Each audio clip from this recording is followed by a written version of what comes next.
आज की कहानी की शुरुआत होती है एवर नाम की कोरियन लड़की से, जो अमेरिका के एक स्कूल की स्टूडेंट है। इतने में बाहर उसकी दोस्त तामरा उसे लेने के लिए आती है, जिसके पास थी उसकी खुद की कार। इसीलिए वो एवर को थोड़ा कूल बनने को कहती है, ताकि वो किसी लड़के को फंसा सकेगी। ऐसे अकेले चुप चुप रहेगी तो कुछ नहीं हो सकेगा। और एवर के लिए ये सब नया नहीं था। हर सुबह वो उसकी इसी बकवास को सुनते हुए स्कूल जाती है, लेकिन आज वो उसका ध्यान भटक जाता है, जिसके कारण रोड पर चल रहा एक साइकिल चला रहा लड़के को वो ठोक देती है। और जब एवर बाहर आई तो देखा कि ये उन्हीं का क्लासमेट रैंडल है, इसीलिए उसे फौरन माफी मांगी। हालांकि उसे कुछ चोट वगैरह तो नहीं लगी थी, लेकिन तभी वहां जाते हैं स्कूल के बुलीज, यानी कि वो लड़के या लड़कियां जिनमें अलग किस्म की सुलेमानी कीड़ा होता है सभी को छेड़ने का। तो यहाँ भी वो वही करते हैं। जिन जिन लड़कों के पास ड्रिंक थी वो सभी रैलैंड पर फेंक देते हैं, जो देख एवर को बहुत बुरा लगता है। पर वो कुछ कहेगी तो उसके लिए बुरा होगा, इसीलिए वो स्कूल आ गई।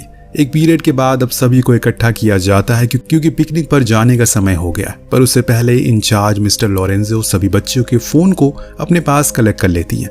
ये उनकी पुरानी आदत है। कुछ स्कूल टीचर ऐसे ही होते हैं जिनसे बच्चों की खुशियां देखी नहीं जाती। खैर, अब सभी अपनी अपनी सीट पकड़कर बैठ जाते हैं और आप भी अपनी कुर्सी की पेटी बांध लीजिए, क्योंकि यहाँ से शुरू होने वाला एकदम खून खराबे वाला मंजर, जो शायद आपने पहले कभी नहीं देखा होगा। शायद कभी पिकनिक पर जाने का मन भी ना करे आपका ये देख के। ट्रिप जैसे ही शुरू होती है, मिस्टर लोरेंजो अपना वही घिसा पीटा भाषण देना शुरू करती हैं, जिसे सुनने में किसी को कोई दिलचस्पी नहीं है।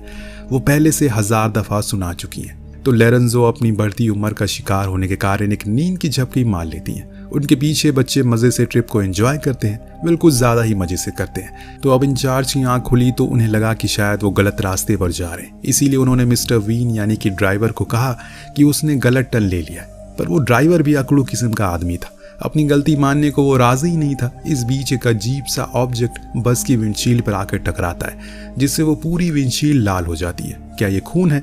ये तो आगे ही पता चलेगा। फिलहाल यहाँ ड्राइवर अब अपनी स्टीयरिंग व्हील पर खुद का कंट्रोल खो देता है और बस सीधे नीचे खाई में जाना शुरू हो जाती है। इसमें काफी बच्चों को चोटें भी आती है, लेकिन जब बस रुकी तो कुछ अजीब सी चीजों को घटित होते हुए देखा, जैसे कि अचानक से फॉग जमा हो जाना, संपूर्ण शांति हो जाना। ये सब काफी अजीब था कि तभी रेडियो से एक न्यूज बताई जाती है, जो यूनाइटेड स्टेट्स ऑफ अमेरिका के सिविल डिफेंस की है, जो सभी को बताते हैं जो जहां कहीं भी है वहीं रुका रहे और किसी सेफ जगह पर छुप जाए, क्योंकि देश पर एक केमिकल हमला हुआ है। और इतना सुनते ही सबकी सांसें अटक जाती है। ये क्या हो गया? अभी तक तो सब कुछ सही था। इतने में गेट पर कोई आदमी आता है जिसके हाथ खून से सने हुए थे। उसने एक अजीब किस्म का मास्क पहना था। वो बार बार गेट को नॉक करे जा रहा है। हालांकि सभी मना करते हैं कि गेट को ना खोलो, लेकिन मिस्टर लोरेंजो के अंदर की इंसानियत जाग जाती है। उन्हें लगता है कि इसे मदद की जरूरत है, इसीलिए वो गेट को खोल देते हैं और पूछते हैं कि क्या वो खो गया। पर वो आदमी बिना कुछ बोले ही अंदर घुस जाता है और सीधा मिस्टर लोरेंजो की गर्दन पर वार करके उन्हें पूरे मांस को ही निकाल लेता है, जिससे कि उनकी उसी समय मौत हो जाती है। इस भयानक मंजर को देखकर बच्चे फौरन पीछे के इमरजेंसी एग्जिट को खोलते हैं और बाहर आते हैं, लेकिन अभी भी कुछ बच्चे अंदर थे, जिन्हें बचाने की कोशिश तो की जाती है, लेकिन बचाया नहीं जा सकता। सिर्फ 7 ही बच्चे हैं जो सुरक्षित बाहर आ गए थे,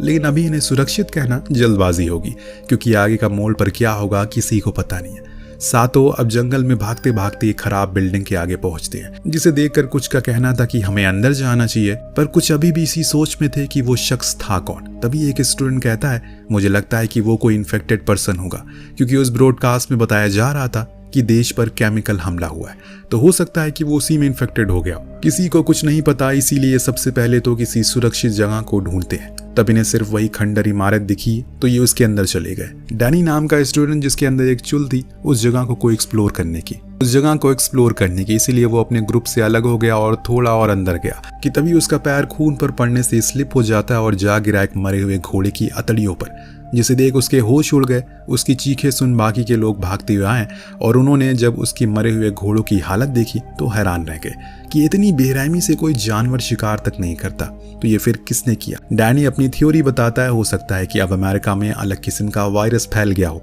जो अब सरकार से कंट्रोल नहीं हो रहा है। उसी वायरस का शिकार ये घोड़ा भी हुआ होगा, यानी कि हम भी ऐसे ही बन जाएंगे। लेकिन किसी को उसकी बातों पर यकीन नहीं था, इसीलिए वो दूसरी जगह गए और डिसाइड किया सबसे पहले तो इन्हें इमारत की जितनी भी खुली जगह है या फिर ऐसी जगह है जहां से अंदर घुसा जा सकता है, उसे बंद कर देना चाहिए। इसके लिए उन्होंने खुद को 2 टीम में बांट लिया, जिससे काम जल्दी हो, आसानी हो जाए। और इस बीच स्टीवन और एवन ने पहली बार एक दूसरे से बात की। हमें ये पता चला कि स्टीवन उसे पसंद करता है, लेकिन उसने आज तक कभी ये बताया नहीं। अब काम करने के दौरान कुछ लोगों को काम में सामान भी मिल जाता है, जैसे कि एक को भाला मिल गया, एक को चाकू मिला, तो वहीं एक तीसरा बंदा था जिसे एक टूटा हुआ गिटार मिलता है। उसने नुकीले हथियार में तब्दील कर दिया उसे। तभी अचानक से इन्हें बाहर से कैंडिस की आवाज आती है। वही स्टूडेंट जो बस में रह गई थी, उसे जिंदा देखकर सभी बहुत खुश थे, और खासकर एवर, क्योंकि कैंडिस उसे कुछ गिनी चुनी दोस्तों में से एक थी। लेकिन उसके दोस्त उसे बाहर जाने नहीं देते, क्योंकि वो अकेली नहीं थी, बल्कि वो अनजान शख्स भी था जो उसे चारे की तरह इस्तेमाल कर रहा था ताकि ये लोग बाहर आ जाए। पर इनमें से कोई भी बाहर नहीं जाता, जिससे होता यह है कि वो कैंडिस को इनके सामने मारकर जान से मार डालता है। लेकिन सिर्फ यही नहीं, वहाँ एक और आदमी की एंट्री होती है, जो था इनका ड्राइवर वेन, जो उस अनजान शख्स के हाथों मारा जा चुका है, लेकिन दोबारा से जिंदा हो गया, पर एक अलग अवतार में।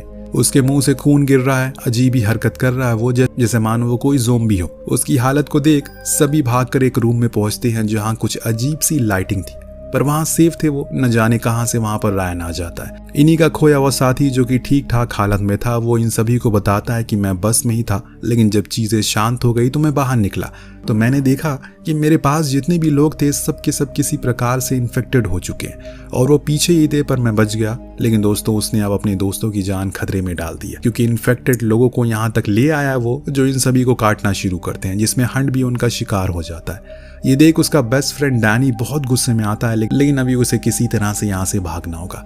ये लोग एक वुडन वॉल के पीछे छुप जाते हैं, जिसमें एक होल, उसी की मदद से वो यहाँ पर आए थे, लेकिन रायन मोटा था, इसीलिए वो अंदर तक नहीं जा पाता।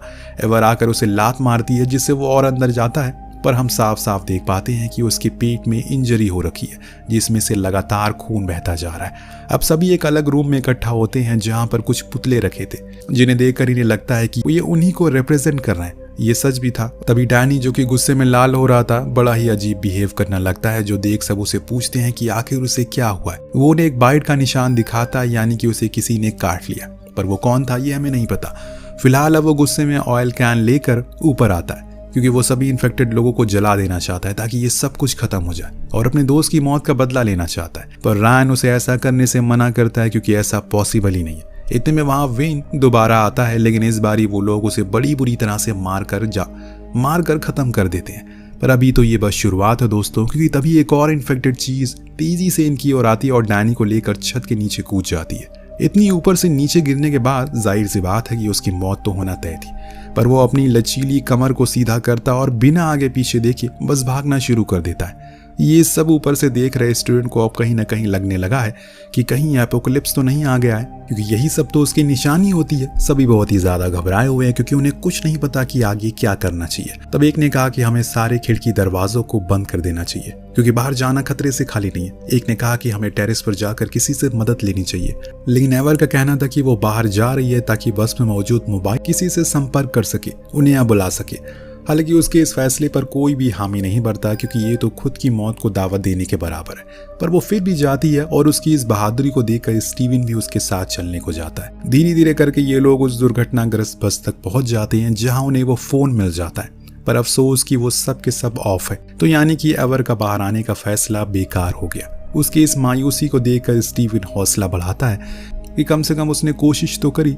उसे अच्छा लगा कि वो उस जगह से बाहर निकली ताकि कोई उपाय निकले, और उसकी बातें सुनकर एवर को अच्छा लगता है, इसीलिए वो उसे किस करने के लिए आगे बढ़ती है। पर स्टीवन ये कहकर पीछे हट जाता है कि उसके मुंह पर कीचड़ लगा है। तभी एवर को बस में लगा रेडियो याद आता है, जिसे वो फिर से ऑन करती है ताकि किसी से मदद मांग सके, अगर वो कनेक्ट हुआ तो किसी से। लेकिन जब उसने उसे ऑन किया तो उसे फिर से वही सुबह वाला ही ब्रॉडकास्ट वापस सुनाई दिया। गौर करने पर पता चला कि उसके अंदर तो सीडी लगी है, यानी कि ये सब कोई कर रहा है। जो रेडियो पर आवाज आ रही थी वो रिकॉर्डेड थी। ये सब एक प्लान गेम था। जो कुछ भी उन्होंने देखा और सुना सब कुछ नकली था।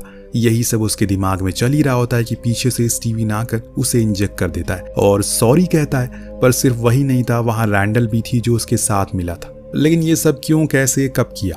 तो चलिए चलते हैं यहाँ से 4 हफ्ते पहले, जब पहली बार स्टीवन और रैंडल की मुलाकात हुई। दरअसल ये दोनों ही डैनी और उसके ग्रुप को बुलिंग का शिकार हुए थे। तब से इनके दिमाग में बदले का जुनून सवार था, जिसके लिए इन्होंने कुछ ऐसा फैसले किए जो बेहद ही खतरनाक थे। इसकी शुरुआत होती है चिर्प नाम के ड्रग डीलर से, जो खुद ही बचपन में बहुत ही ज्यादा बुली हुआ था। इसीलिए उसने एक खास किस्म का लिक्विड बनाया, जिसे इंजेक्ट करती इंसान अजीब तरह से बिहेव करने लगता है, पर उसका असर इतना ज्यादा खतरनाक हो जाएगा उसने खुद नहीं पता था। वहीं वीन जो कि ड्राइवर था, वो बचपन में मिस्टर लोरेंजो की स्कूल का था, जिसने उसे बहुत ही ज्यादा परेशान किया था, इसीलिए वो भी उससे बदला लेना चाहता था। यही वजह है कि उन्होंने उसे हायर किया। तो यानी कि पूरा ये प्री प्लान सेटअप था। लेकिन अब इसमें गड़बड़ी आ गई है। इन्हें ये नहीं पता कि इतना ज्यादा रियल हो जाएगा ये, इसीलिए अब चिर्प सलाह देता है हमें सभी को मार देना चाहिए और वैसे भी एक एक्सीडेंट ही लगेगा ये, तो किसी को कुछ पता नहीं चलेगा। लेकिन रैंडल इसके लिए तैयार नहीं है, पर स्टीवन उसे भी मना लेता और कहता है कि उनके पास कोई चारा नहीं है। पर वो ये भूल जाते हैं कि एवर उनकी सारी बातें सुन लेती है, क्योंकि उस पर इस इंजेक्शन का ज्यादा कुछ असर नहीं हुआ था। अब बाद में स्टीवन अपने ग्रुप के साथियों के साथ कुछ हथियार देता है और बताता है कि बाकी के सभी इन्फेक्टेड हो चुके हैं, तुम इसे खुद की रक्षा करना होगा, अगर वो कहीं भी दिखे तो शूट कर देना। ऐसा करके वो एक दूसरे को ही आपस में लड़वा कर मरवा देना चाहता है, लेकिन ये भूल हो गई। उसकी सारी बातों को किसी ने सुन लिया और सबसे पहले शिकार खुद चिर्प ही होने वाला है। वो कैसे, आइए देखते हैं। सभी के बस से उतर जाने के बाद एवर रेंगती हुए बाहर आने की कोशिश कर रही थी, तभी चिर्प उसे देख लेता और उस पर धापा बोलता है। इस बारी एवर पीछे नहीं हटती और मौका देखकर उस पर एक भारी चीज से हमला करती है और तब तक करती रहती है जब तक वो पूरी तरह से मर नहीं जाता। अब वो भी उस बिल्डिंग में आती है और स्टीवन पर हमला बोलती है, लेकिन जब बाकी को लोग उसे देखती हैं तो उसे ही मारना शुरू करते हैं। तब एवर चीखते हुए उन्हें रोकने को कहती है और खुद को इंजेक्ट करके पूरी सच्चाई उन्हें दिखाती है, उनके सामने उगल देती है, जो सुन वो सब के सब हैरान रह जाते हैं। अब यहाँ उस पर भी उस लिक्विड का असर होना शुरू हो गया था। तभी पीछे से रैंडल भी आता है, जो एवर को देख कर कहता है कि इसे मार दो, क्योंकि ये अब इन्फेक्टेड हो चुकी है, पर लोग अब सब कुछ समझ चुके हैं, इसीलिए वो उसे ही मारना शुरू करते हैं कि तभी एक पेंटिंग रिवील होती है जो रैंडल ने बनवाई थी अपनी जीत को सेलिब्रेट करने के लिए, जिसमें उसके पीछे तामरा भी था। ये सब देखकर वो लोग समझ जाती हैं कि उन सभी को बहकाया गया है, जिसमें वो स्टीवन दोनों मिले हुए थे, इसीलिए अब सब मिलकर उन दोनों को बुरी तरह से मारते हैं। अंत में उन्हें वो लिक्विड इंजेक्ट कर देते हैं ताकि वो भी इस दर्द से गुजरे। अब दूसरी तरफ इन्होंने चिर्प को भी मारकर बुरी तरह से पेड़ से बांध दिया और फिर 4-5 घंटे के बाद जब लिक्विड का असर खत्म हो गया तो ये सभी स्टूडेंट के साथ वापस बस में लौट आए, जहां पर मिस्टर लोरेंजो को भी होश आ जाता है। कहानी के पोस्ट क्रेडिट सीन में हम देखते हैं कि टीचर मीटिंग में स्टीवन और रेलन को एक साथ बैठाकर कुछ सवाल जवाब किए जाते हैं, जिसके अंत में वो उन्हें एक टॉय देती है और बूम, इसी के साथ इस कहानी का यही अंत हो जाता है। तो आपको कहानी कैसी लगी हमें कमेंट करके जरूर बताएगा। हम मिलते हैं अगले वीडियो में। Thank you so much watching. Peace out.